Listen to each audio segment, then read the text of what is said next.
स्वामी विवेकानंद कहते हैं, किसी को नहीं पता है कि कल क्या होगा, इसीलिए जो भी कार्य है उसे आज ही कर लेना, यही बुद्धिमान इंसान की निशानी है। बुद्धिमान लोग दूसरों को बिना मांगी सलाह नहीं देते हैं, क्योंकि वे जानते हैं कि आम व्यक्ति किसी भी मुफ्त के चीजों को बेकार समझते हैं और उस मुफ्त के चीजों को गंभीरता से नहीं लेते हैं। बुद्धिमान लोगों की तर्क क्षमता दूसरों से ज्यादा होती है। बुद्धिमान लोग हमेशा टीम वर्क में विश्वास रखते हैं, इसीलिए उन्हें हर काम में सफलता मिलती है। जो लोग साहसी होते हैं अपने लक्ष्य की ओर समर्पित रहते हैं। जो व्यक्ति सफलता के लिए सही समय पर सही कदम उठाते हैं, ऐसे व्यक्ति को बुद्धिमान कहा जाता है। बुद्धिमान व्यक्ति अपनी योजनाओं को दूसरों के साथ शेयर नहीं करते हैं। कभी भी किसी भी शख्स को अपनी भावी योजना को नहीं बताना चाहिए, चाहे वो आपकी कितनी ही करीबी क्यों न हो। हमें नहीं पता होता है कि समय के साथ उस शख्स के साथ हमारे रिश्तों में कैसे बदलाव आ सकते हैं। बुद्धिमान व्यक्ति अपना प्लान किसी से शेयर नहीं करते हैं। आपका प्लान आपका ही होना चाहिए। कोई भी आइडिया परफेक्ट नहीं होती है। अगर आप किसी को भी अपनी आइडिया बताते हैं तो शायद आप आलोचना का शिकार हो जाएंगे, या फिर कई बार ईर्ष्या की वजह से सामने वाले शख्स आपके प्लान को पूरी तरह से नकार देंगे। जब तक आपके प्रोजेक्ट अंतिम चरण में न हो, तब तक आपको बिल्कुल भी किसी से शेयर नहीं करना चाहिए। हर किसी की जिंदगी में कुछ बेहद खास, निजी और गोपनीय बातें होती है। इन बातों को हमेशा खुद तक ही सीमित रखना चाहिए। आपकी नींद, खाना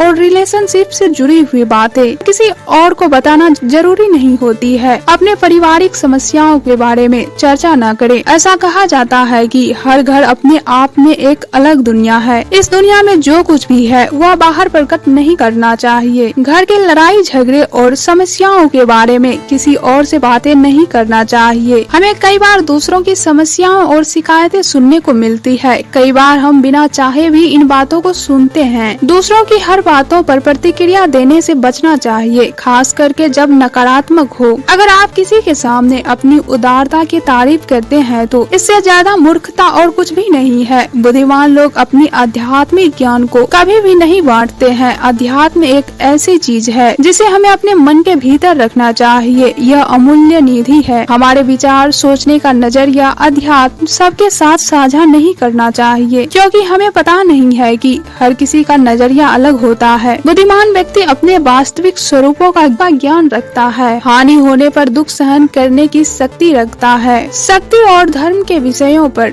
जो स्थिर रहता है वही बुद्धिमान कहलाता है। अच्छे कर्मों को अपनाकर और बुरे कर्मों से दूर रहना और ईश्वर में विश्वास रखने वाला व्यक्ति बुद्धिमान होता है। जिस व्यक्ति का कर्तव्य, सलाह और पहले से लिए गए निर्णय को केवल काम संपन्न होने पर ही दूसरे लोग जान पाते हैं, वही बुद्धिमान कहलाता है। वह व्यक्ति बुद्धिमान कहलाते हैं जिस व्यक्ति का निर्णय और बुद्धि धर्म का अनुसरण करती हो।